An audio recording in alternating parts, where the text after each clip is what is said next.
She didn't ask me to become a multimillionaire. She didn't ask me for a big house. She didn't ask me for any of it. She just wanted me to be present when we went out for date night.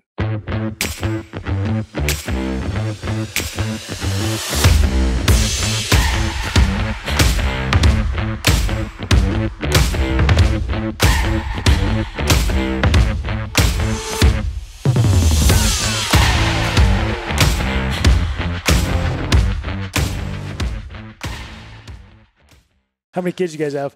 2, but they're Irish twins, so 11 months apart. Okay. 10 and 11. Your daughter would be what, like 13? So Jersey's 16. 16, okay. And then I have a 13-year-old and a 10-year-old boy and a 7-year-old boy. A lot of kids, dude. Yeah, it's busy, kids. but it's fun. Cool. Yeah. So do you do full Ironman as well? I've done 2 fulls, 5 halves. I think I'm going to stick to the halves for now. Yeah. The full's hard with the family. It is hard. I did a 50K ultra this year, though, as kind of like an alternative, way more approachable because it's just like shoes and didn't have to run around the world with gear. Next year, I'm going to do 75, see what that's like. Yeah. How old are you? I am 43. Okay. 42, 43, I think. You know, it's been crazy because I did a couple Ironmans. It's been a long time. I did 2011, did St. George. 2012, did St. George, the fulls. And then I've done a few halves too, but that's been a long time ago. Yeah. Anyway, I like these days, I don't know what it is. I run. I still try to run quite a bit, but it's a lot tougher on me. I don't know if I need to stretch more or what. But dude, I'm into evaluating stem cells. I mean, it's all the red light. Like it's like there's a level of just like recovery that's required. I mean, and I think that's what most people don't realize is like the energy management and just like the rehabbing. So like right now I'm doing this like block of fitness for the next 10 weeks, which is just calisthenics to try to get the mobility and I like the microfibers of my muscles. Push-ups, pull-ups. Yeah, all of it. It's all like body weight, jumping motions. Yeah, air squat stuff, and So it's a lot easier because I don't need to go to a gym per se. Yeah. But I'm hoping to kind of increase because my whole philosophy is I want to die as young as possible, as late as possible. I want to die young as late as possible. Makes sense. Yeah, that's 100%. That's what I'm up for. Yeah, just stay fit the whole time and stay feeling good. Yeah, just high quality of life. Yourself. I don't want to be 80 and feel 80. Right. I want to be 80 and feel 20. 100%. Yeah, even if I don't look 80, I'll probably be pretty, or 20, I'll probably look pretty wrinkly, but it's all good. So we got connected with Justin Prince, and then Justin just connected with you through social media, or how did he connect with you? I'd have to go back because I'll tell you, man, I will say all roads lead back to this guy, Randy Garn. Do you know Randy's name? Oh my gosh, he's like the connector of connectors. So either Garrett Gunderson, who's another great dude, or Randy. But yeah, it's like I met Trevor and Cal at Easier Accounting. And so I just did their podcast. But even before, when I came to do the Ironman stuff, I met Jason Hogue, who's got the RV Center. He interviewed me at their studio because I was here. He flew in to interview me, and then I got connected. I didn't know. I thought St. George was like my small towns of like just, I didn't think people actually had podcasts and stuff. And so they were like, well, come back, because we used their set. He's like, come back and I'll do it. And then I connected with Justin, and he connected us, and I'm pumped to be here. Yeah, St. George is a cool place. Everybody kind of wants to live here in this general Western COVID US must have area. been great for you guys. It was really awesome. Yeah, it wasn't bad. I mean, we didn't have any of the mandates and stuff going on, so it was a lot less restrictive. Yeah, exactly. Yeah, you could actually live a little bit. Yeah. So our podcast, the Solid Podcast, we're just all about having people that have solid lives on. So when I kind of read up on you, I was excited to hear about your philosophies of, like you say here, buying back your time would be one of those topics that everybody wants to know about how to do and how to succeed big and win big in life, and also be able to, like you say, live a good quality of life, do things you enjoy doing, and still also be super successful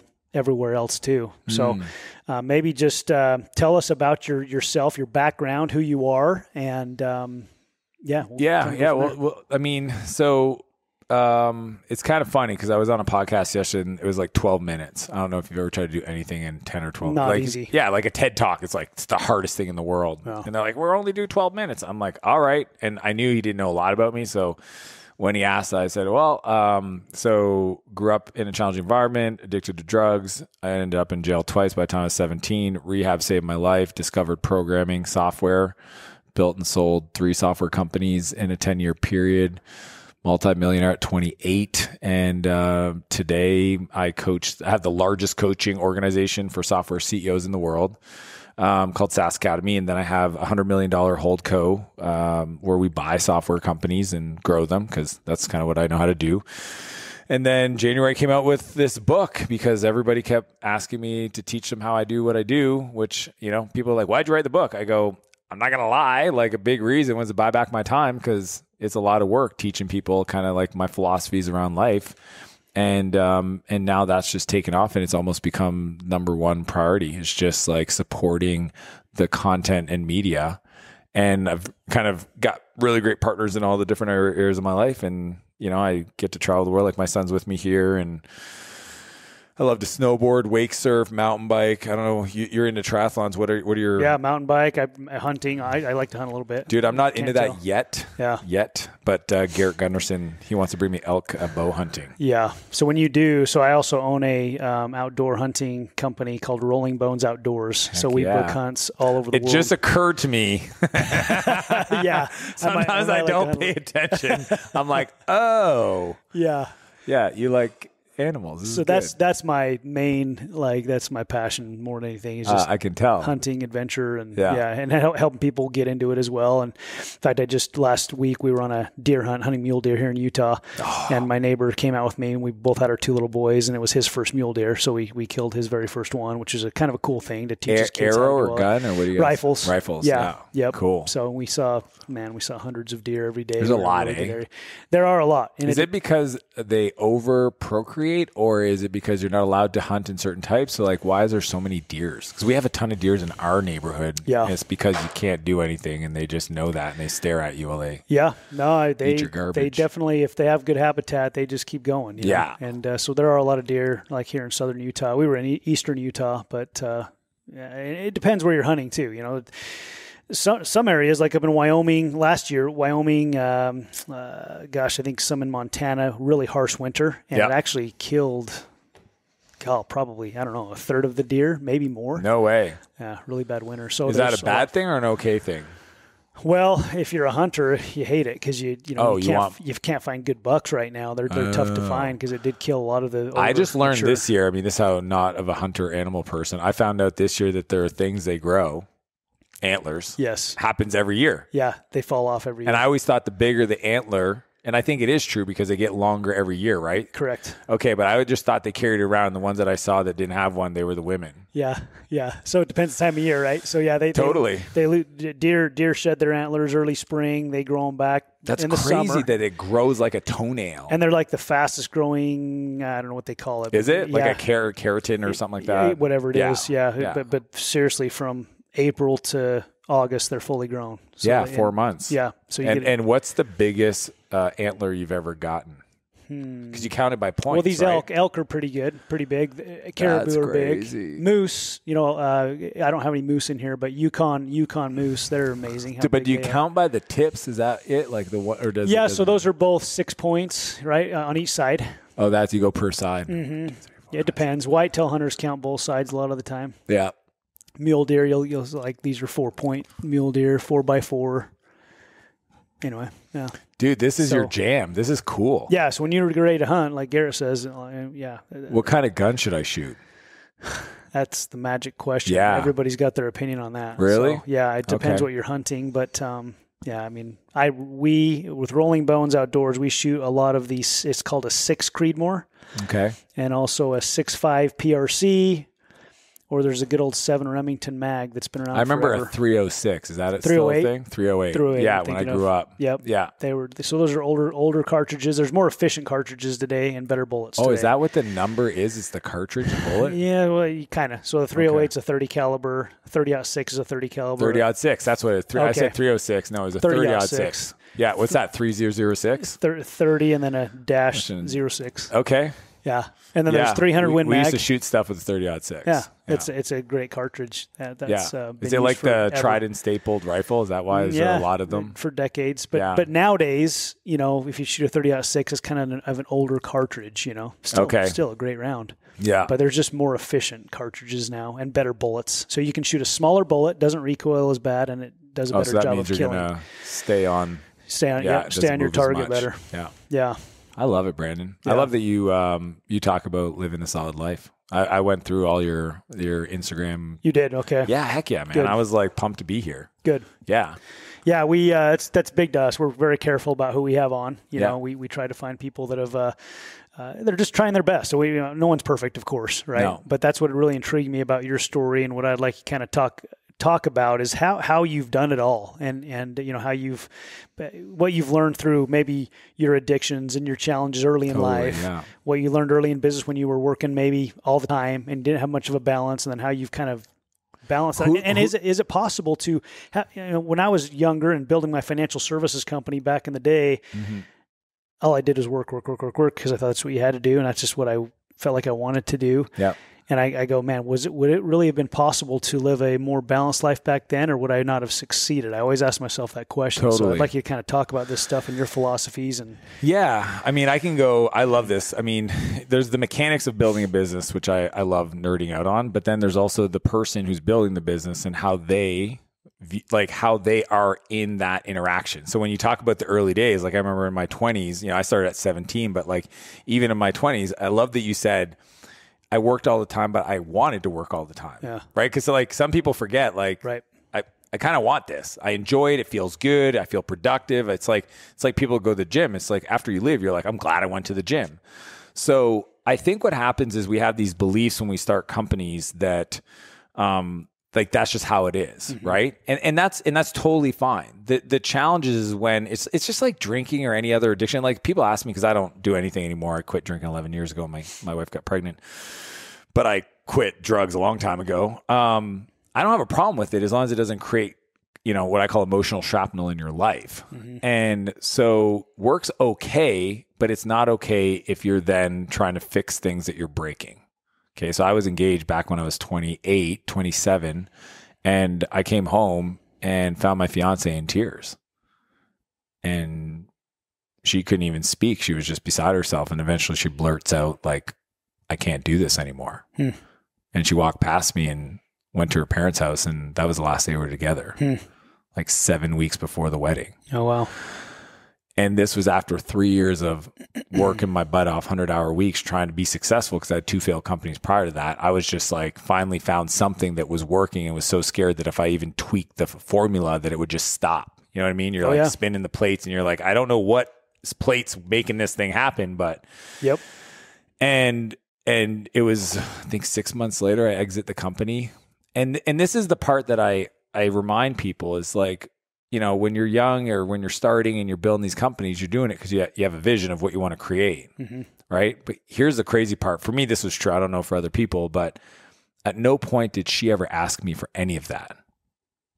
She didn't ask me to become a multi-millionaire. She didn't ask me for a big house. She didn't ask me for any of it. She just wanted me to be present when we went out for date night, right? Like my kids, they like, it's so funny. Like I was putting my boy to bed last night, and I just like hanging out with him in the bunk bed, and like, this is all he wants. Yeah, true. He just literally wants me to be there to read him a book, to be there and like to show me his toys and stuff. He doesn't, there's zero desire of the other stuff. And yet we make these stories in our heads about like, I'm doing this for them and I'm doing this for our future. And why can't they see this? And how did they not understand? And it's like, so I get when we start, that's how we were. If you ask me, do I believe that's how it has to be? The answer is no. Now, I didn't know that at the time, and I had to go on my own journey, but that's kind of why I decided to write this topic. And most people know me as a software guy. Like I'm the guy that have exited 3 software companies, not the productivity guy, but yet that's how I've done it, right? Because I didn't want to go through that pain again. And for a long time, Brandon, I thought maybe I'd have to resolve to the fact that I'm just going to be the rich, the cool uncle. Like I thought I shouldn't be in a relationship because I won't be a good partner, and I don't want to disrespect that. I don't want to waste that person's time. So for a bit, I was like, okay, because I had this drive that I couldn't get rid of, but I was like, don't want to go through that again. Sure. And that's when I went on the journey to try to find out if there was another way. So I read all the crazy books, Men Are From Mars, Women Are From Venus. Like I read like The Way of the Superior Man. I reread the Bible. I was like, for me, I wanted to see if there was a different approach to building companies that would still resolve that for me. And I ended up meeting a guy that became a mentor of mine. And he showed me, I moved to San Francisco, kind of the heart of Silicon Valley and tech world. And I found out there's 4 ways to create leverage. That's what most people that want to grow, you got to do it through leverage, because you can't build $1 million company off $10 tasks. Like, period, full stop. That just doesn't happen. There's not enough hours in the week. So this guy talks to me about leverage, and he says, look, there's only 4 ways to create leverage. There's capital, there's content, there's code, and there's collaboration. And I'm like, in many ways, those are the 4 master skills of entrepreneurship. So what I decided to do is just go on a journey of saying, okay, what do I need to know about capital? How does that work? Like, where do I get money? What's a capital? Like, I decided to read the top 5 books on the topic and talk to people that were good at that. Then the same thing for like the content side. Like, what is an SOP, a standard operating procedure, or, creating training videos? How do you train people? And then the code one, I mean, that was my world. I got that one. It's like automation, workflows, data. So I got that. Today, I would say AI. But it was the last one that I thought I was good at it because I'd built a company and made some money, but it was the collaboration. Is how do I hire people in the right sequence that actually allows me to not build a company I grow to hate? I want everybody, like, this is the mission I'm on. Yes. I want to teach entrepreneurs how to build companies they don't grow to hate. So they can stay with them forever if they want to. And like, the bigger it gets, the more freedom they get.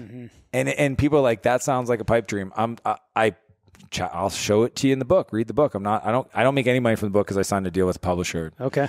Which I probably wouldn't do again, but is what it is. But I just really want to encourage people to consider the belief, even that belief, right? Because you even said, like, I don't know, when I started, the sprints within the marathons. Yeah. I think if I was going back and I was 20, I would do it the way I do it today. Okay. And the cool part is, I think I had a lot more drive and obviously time. Yep. So I would have got there a lot faster and a lot bigger, and it would have given me more leverage that I'd have today to be able to do more good in the world. And that's what I'm hoping to teach the next generation of entrepreneurs. So do you think there's just a lot of bad programming when it comes? It's all that. Yeah. It's all the beliefs. Because, we hear people that are now successful talk about being all, not balanced, but, I like integrated. The other word I really enjoy is harmony. Harmony. Yeah. I think harmony is a good one because like sometimes certain parts of the orchestra is louder. Yeah. Because balance isn't a reality, I don't think, right? Harmony is a much better way. Yeah. And integrated. So like for me, like I just like to integrate. So like my business partners are also my snowboarding buddies, and like, so that I don't create the separation, because in the separation, it creates the increased demand. If I can go wake surf for 2 hours with my business partners, and that's considered a board meeting all day long. And that's kind of, do you go hunting with people that you're in business with? Yeah. Wow. Absolutely. What a crazy idea. Nobody told me that when I was 20. Yeah. Right. Yeah. I thought they were separate. I thought I had my friends and I had people I work with, and they shouldn't meet because I don't want the people I work with to see how I am with my friends. Isn't that crazy? So true. Yeah. Yep.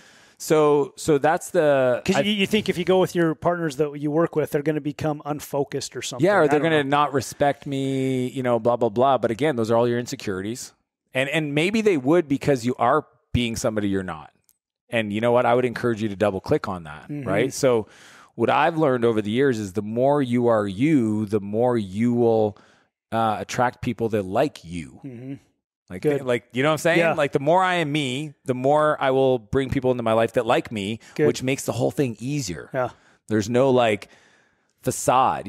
Somebody said once, the freest person in the room is a person with no secrets. Yeah. So like, it's the more you can get to a place where you are just who you are.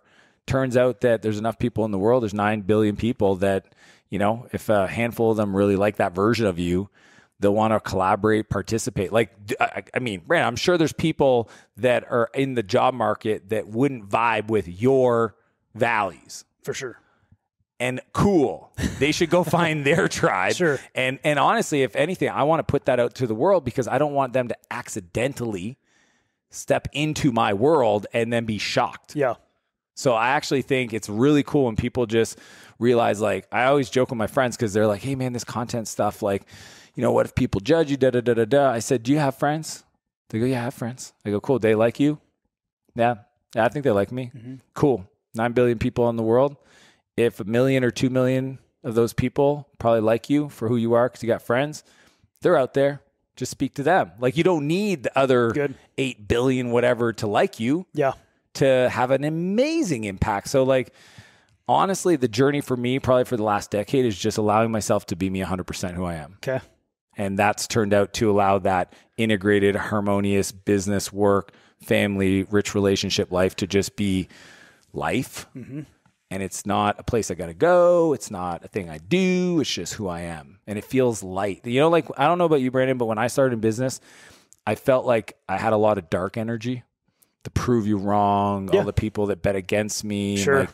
And I was almost like a diesel type of like, it was powerful, but it didn't burn clean. Almost like revenge type. Yeah. Attitude, just like, it's like having the trunk full of just like garbage or like junk. And you could move the car, but it just like, it didn't feel effortless. And then over the last like 15 years, 10 years, as I've done all caps, the work, right? Mm-hmm. My spirituality, my energy levels, my fitness.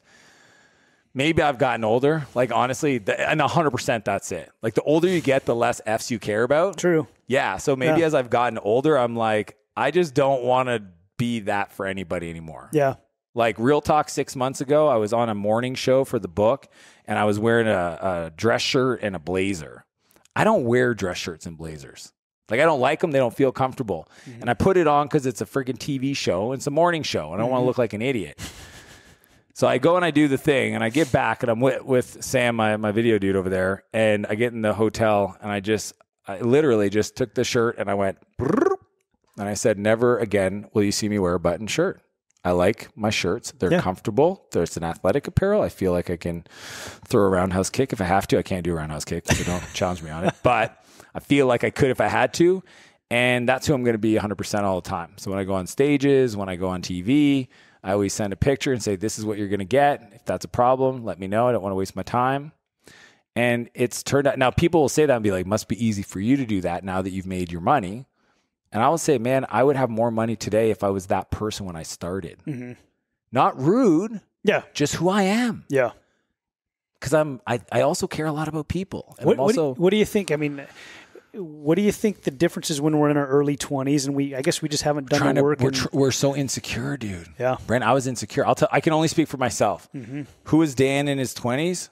I was worried that I had all this shame around what I had done up to that life. I got sober at 17 and I was so scared that if anybody found out about that life, that they would kick me out of they would reject you. Yeah. Like literally they would be like, the bank would be like, we're shutting down your business account. Mm-hmm. We heard you broke the law when you were a teenager. Now, and I did all this before I was an adult, so I didn't have a criminal record. Yeah. Or that, employees wouldn't want to work with me, or that, partners or customers would fire me. Like I was crazy insecure, so much so that after 2 failed companies when I was 24, for 4 years, I built this company. I wore a suit and tie every day. I got proof. Suit and tie every day. So I think that's why I have allergic reactions to button shirts. Yeah. But when you say, well, why'd you do that, Dan? It's like, I don't know. I might have read somewhere is you got to dress for success or you got to blah, blah, blah. And I'm not saying you don't. You can't show up disheveled. Like you can't look homeless and try to close a $200 million deal or something. Like you got to play the part in certain scenarios. Mm-hmm. But I don't know. I think more so today than back when I was in my 20s, you can literally just be who you are. And if that's a hat wearing, black t-shirt hunting dude that just loves life and loves his family, like, again, I think there's enough people out there that also appreciates and enjoys that, that in your authenticity, they want to be around you. Yeah. So I wish I could go back. So what would I say to my 20-year-old Dan? I would say, dude, chill out. Yeah. You're too serious, man. Yeah. As you're talking here, I'm just thinking deep about this. Cause I think it's a great question. I think you're right. At the same time, I'm going, okay, but when I was 22, I really needed to make sure that and I was working on myself. I was working on my skills, my sales skills and my thinking and reading books and doing everything I could, right? Trying to follow good mentors. But I was very insecure and I was in a lot of ways not being who I really was, trying to be someone I wasn't, I guess. Yeah. And you hear it, fake it till you make it. Yeah. And you think that's what it is. Mm-hmm. The problem is like you're faking a person that you never want to be when you make it. Yeah. So that's interesting. Right. Like I'm fake it till I make it, but then when I make it, I don't want to be that person. So who are you trying to be?